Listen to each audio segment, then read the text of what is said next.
The top vaccine official at the Food and Drug Administration has resigned. Scott On Friday, Jennings. Dr. Peter Marks wrote that HHS Secretary Robert F. Kennedy Jr. wants, quote, subservient confirmation of his misinformation and lies.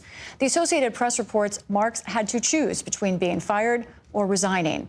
That follows this week's announcement that HHS would fire some 10,000 workers. Along with voluntary departures, that cuts the agency by almost a quarter. This morning, essentially, like a bunch of health and human services workers woke up in a panic to like emails saying good night, y'all. It's really bad, like really, really, really bad. Because a lot of the early layoffs were directed against temporary hires, you know?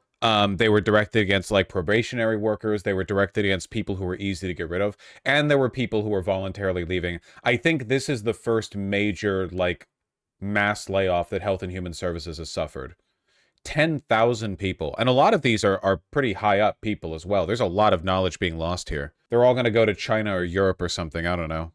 The cuts include researchers, scientists, doctors, support staff, and senior leaders, leaving the federal government without many of the key experts who have long guided U.S. decisions on medical research, drug approvals, and other issues.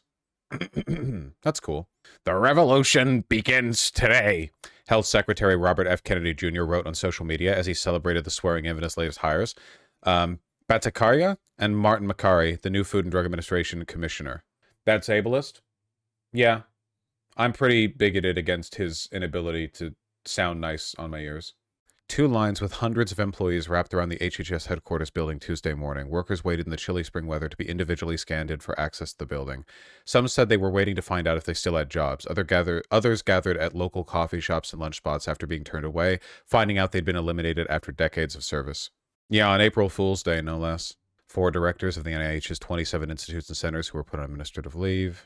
What the An email viewed by the Associated Press shows some senior-level employees of the Bethesda, Maryland campus who were placed on leave were offered a possible transfer to the Indian Health Service in locations including Alaska and given until the end of Wednesday to respond. Just a little over 24 hours. Okay, listen, you might be able to get your job back. You have less than 48 hours to respond to this email. Would you like to move to Anchorage? Jesus Christ. Yeah, it's like modern Siberian. It's the old Soviet threat, right? Like you'll be cleaning toilets in Siberia, but it's real and now. Man. A group of global health researchers who are working on preventing mother-to-child transmission of AIDS was also cut. That could save like millions of lives, man. At least you can't argue this was inspired by racism or homophobia because RFK Jr. seems to be in favor of all disease, right? Like you can't, like if it was the Reagan administration, you would go like, oh, right, Reagan wants like black babies in Africa to die because that's like overwhelmingly what this would be targeted to address. But with RFK Jr., you can avoid those accusations because he just likes death in general. To streamline HHS, to make our agency more efficient and more effective. We're going to imbue the agency with a clear sense of mission to radically improve the health of Americans and to improve agency morale. What does this mean for the country? Ali Rogan spoke with 2 former HHS leaders. First, Tom Frieden, founder of the nonprofit organization Resolve to Save Lives. He led the Centers for Disease Control and Prevention under President Does anyone else think this woman looks a little bit like that one actress? The one who voices, I always know her as this, Mabel from Gravity Falls. She's in the vampire show, What We Do in the Shadows, as the, like, you know what I mean? Shaw? Kirsten Shaw, is that her name? Doesn't she look a little bit like her? She does not look like her. Really? Obama. Dr. Frieden, it's been a little while since I've seen Kirsten Shaw, I guess. Thank you so much for joining us. I first want to ask about the departure of Dr. Peter Marks. In his resignation letter, he cited a, quote, unprecedented assault on scientific truth that has adversely impacted public health. You know what? I don't even want to talk about the details in this, okay? I just want to talk about the future of this country. So I've said this before, so forgive me for repeating myself, but like, I don't generally believe in evil for evil's sake because I just don't think that people operate like that.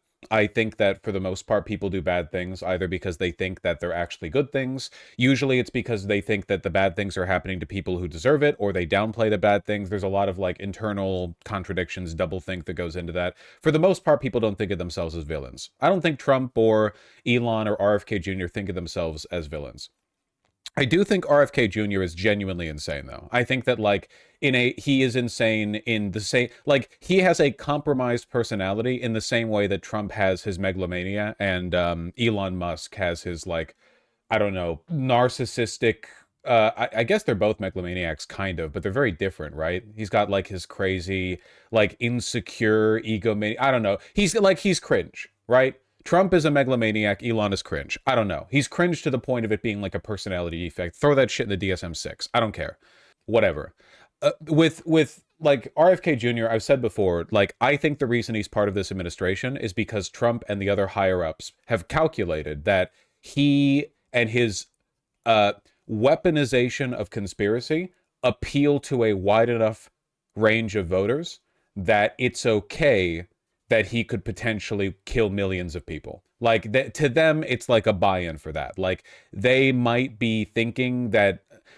I think it's also worth keeping in mind that the people from this administration are genuinely very stupid. That Signal group chat leak was pure incompetence. Like, there's no... a level of incompetence, like, unparalleled in American history. It's just stupidity. So I think it's very likely that a lot of them genuinely don't understand what the point of Health and Human Services is. They don't understand what the CDC does. They don't understand what the World Health Organization does. They genuinely don't know. I don't know if Trump knows he's lying when he says climate change isn't real. Because if you pay attention, especially back in the first Trump presidency, there is a kind of climate change that he believed in and supported action against, right? Acid rain. When he was younger, right, acid rain, the hole in the ozone layer, these were real issues and they were addressed. We fixed them. It was probably the last time in at least modern human history, the last time in our lifetimes that humanity got together and fixed an environmental problem. And when, there was lead in gasoline, right? There was lead in the paint.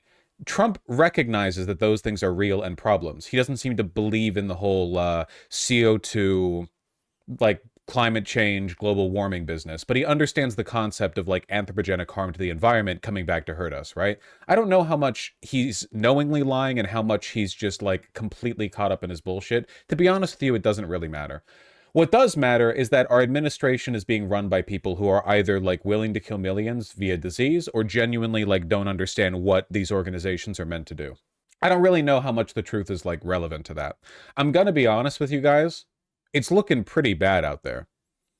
It's looking like really bad with regards to infectious disease in particular. This one is going to start hitting like quickly. The measles outbreak is nothing compared to what this could potentially look like. We're only like, what, 1 day out from RFK Jr. taking over vaccine scheduling in the United States, right? It takes a while for a new administration to really slip its feet into the shoes. Does it sound that unlikely to you in 1 month, 2 months, 3 months that RFK Jr., like, say, for example, pushes for let's say, Trump signs an executive order where he threatens to remove federal funding from schools that enforce vaccine scheduling requirements? Like, right now in the United States, you need to have so and so many vaccines in order for you to enroll in, like, kindergarten. You need to prove it. You need to have the vaccine data. Seems pretty likely they're going to get rid of that at some point. It's pretty likely. It certainly seems like it's the way things are going. I don't really know how we get over this, because the real problem isn't even what the administration is doing. The real problem is that most Americans, or at least too many Americans, are fine with this or don't care. There are a lot of, like, otherwise kind of apolitical fans of RFK Jr. The Democrats have failed so, like, severely to capture people's imaginations and offer a solution to the problems we face that there are people out there who are like bored enough to essentially go like, yeah, something's wrong with society. I don't really know what. Maybe the problem is like we should take fluoride out of the water. Like, that's boredom, you know? That's just people not having anything to believe in. You'll latch on to like any explanation, any excuse. This is like generational damage to our public health. Okay, but like it goes beyond that. What happens when a country like fails to meet certain internationally recognized standards for immunization within its borders. Other countries are going to stop letting Americans in. This is a slippery slope. I'm not saying that's going to happen tomorrow or anything. I'm saying like other countries that are run more sensibly than ours are not going to compromise their blanket immunity by allowing Americans to move freely between the countries, you know? It'll take a while for that to happen, but like, man, the long-term consequences of this are going to be pretty bad. People already don't care about SARS-CoV-2, which probably could be decimated by clean air in schools, but no one cares to spend anything on public health. It is kind of just like we don't care about public health in this country. One of the things that really f***ed me up, and this happened sometime early in my streaming career, was when I read studies. I just came up on stream one day. I just shooting the shit with chat. You know, you just look at studies on the effect that overconcentration of carbon dioxide in indoor environments has on cognitive ability.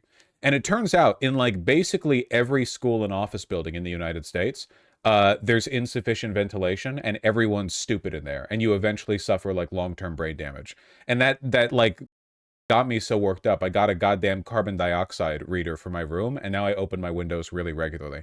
And the crazy thing is, it would be so easy to fix this. Like, legitimately, it'd be so... Like, we're talking, like, for a lot of these office buildings and schoolrooms, you could literally just keep the windows open and put a screen, like a mesh door up. You could open the window. Yeah, the Germans do have a solution to this. They're right on this one. I don't know. We just don't believe in society here, and I think that God is punishing us and we deserve to suffer, basically. I don't know. I'm kind of rambling. It's pretty bad.